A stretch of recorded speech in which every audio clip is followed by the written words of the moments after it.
Well, folks, if you thought that spring was here, well, looks like it's a little bit farther away than we thought. The date today, of course, is Wednesday, April the 6th, 2016.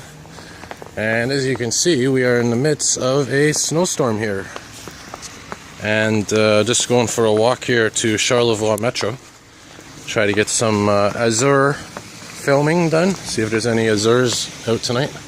Well, there's only one Azure, but see if it's out tonight to get some updated video for my viewers. And as you can see here, yeah, a April snowstorm right now going on.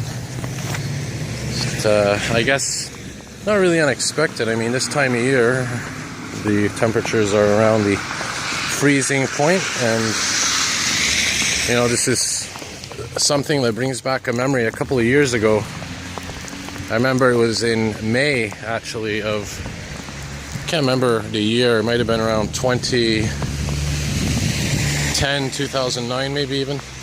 I remember there was a bit of snow on May the 1st, so I guess it's not completely out of the ordinary. But anyways, just wanted to share this with my viewers here. Alright, have a good day, everybody. Could be the last snow video until later this year. See y'all soon.